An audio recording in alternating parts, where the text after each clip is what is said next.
Magandang hapon Pilipinas, narito ang latest sa lagay ng ating panahon.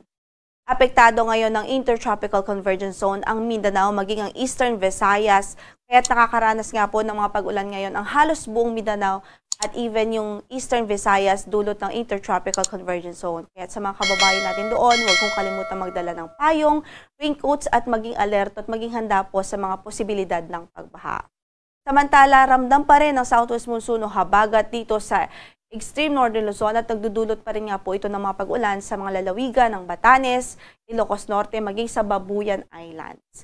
Inaasahan natin base na rin sa ating forecast, may posibilidad na sa mga susunod na oras ay papahina na po ang ulan o epekto ng Southwest Monsoon sa extreme northern Luzon. Sa Metro Manila at natitirang bahagi ng bansa, easterlies naman ang prevailing na weather system. Bagamat wala tayong inaasahang malawakang pag-ulan o widespread na pag-ulan sa natitirang bahagi ng bansa like dito sa natitirang bahagi ng Visayas at natitirang bahagi pa ng Luzon, ay posible pa rin ng mga isolated na mga pagbuhos ng ulan such as yung thunderstorms sa hapon at gabi. Wala rin po tayong bagyo na minomonitor ngayon sa loob ng ating area of responsibility dahil yung remnant low ng dating si Tropical Depression, Auring, ay malayo na po sa ating area of responsibility at wala na po itong direktang epekto ngayon sa anumang bahagi ng ating kalupaan. Samantala, wala rin po tayo ine-expect at least in the next 2 days, ngayon pa man patuloy pa rin po tayo magantabay sa magiging updates ng Pag-asa. Para naman sa ating weather forecast for tomorrow, generally improved weather ho ang inaasahan natin sa halos buong Luzon, although may chance pa rin ho ng mga thunderstorms sa hapon at gabi.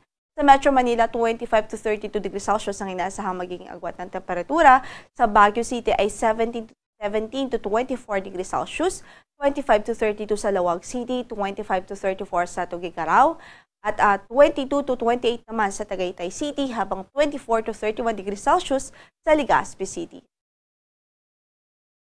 Sa Visayas naman, may tsansa pa rin ho ng mga pag-ulan bukas sa Eastern Visayas dahil pa rin sa Intertropical Convergence Zone. Gayon din sa eastern side ng Mindanao, such as yung Caraga region, yung Davao region at maging ang Northern Mindanao at ilang bahagi ng Sorsogon region.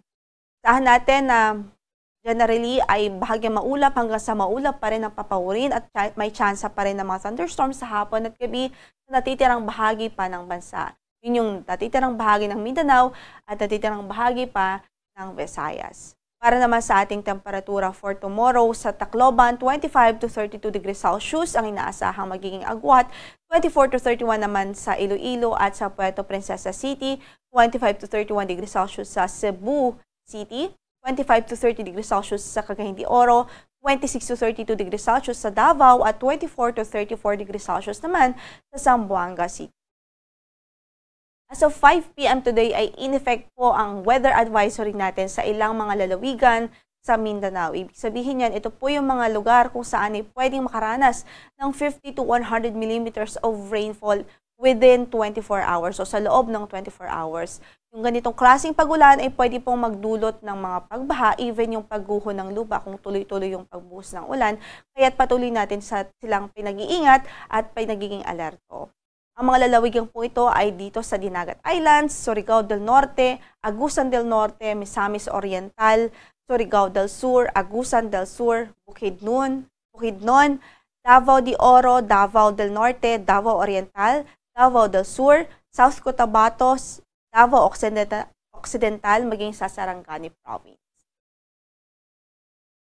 By tomorrow afternoon hanggang Sunday afternoon, posible pa rin ng 50 to 100 millimeters of rainfall dito sa Surigao del Sur, Agusan del Sur, Davao de Oro, Davao del Norte, Davao Oriental, Davao Occidental, maging sa Sarangani Province. Kaya patuloy natin silang pinag-iingat at maging updated po sa mga ipapalabas o issue ng Pag-asa na weather advisories tungkol sa Intertropical Convergence Zone.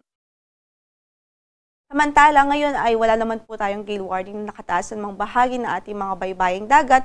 Gayunpaman, patuloy natin pinag-iingat ang ating mga manlalayag, especially yung gumagamit ng maliliit na sasakyang pandagat, lalong-lalo na po dito sa northern section ng Luzon at sa western section ng Luzon, kung saan ay inaasahan natin ang katamtaman hanggang sa maalong kondisyon ng karagatan. Para naman sa ating extended weather outlook, dito sa Metro Manila from Sunday to Tuesday, magpapatuloy pa rin ang bahagyang maulap hanggang sa maulap na papawin. Mababang tsansa ng mga malawakang pag-ulan maliban sa mga thunderstorms sa hapon at gabi.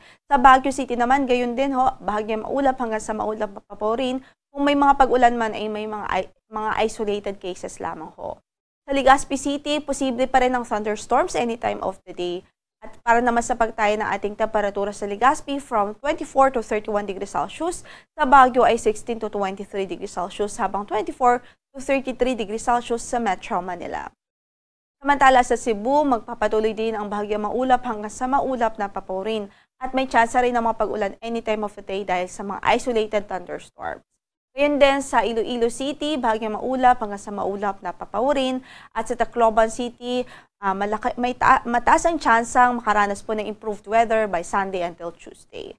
Para naman sa ating temperatura sa Metro Cebu from 24 to 32 degrees Celsius, 23 to 33 degrees Celsius sa Iloilo at 24 to 32 degrees Celsius sa Tacloban City. Sa Davao naman, by Sunday to Tuesday, may tsansa pong makaranas ng improving weather o bahagyang maulap hanggang sa maulap na papawarin doon at tsansa lamang ng mga very isolated na mga pag-ulan sa hapon at gabi. 25 to 33 degrees Celsius ang inaasahang magiging agwat ng temperatura sa Davao City bukas.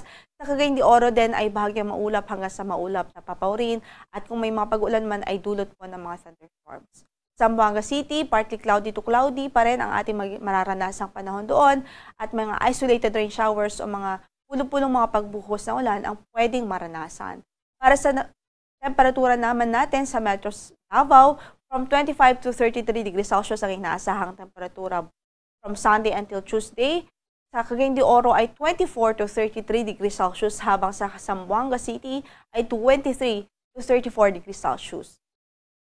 Ang sunset natin for today is 6:26 in the evening at bukas sisikat ang araw sa ganap na alas 5:27 ng umaga.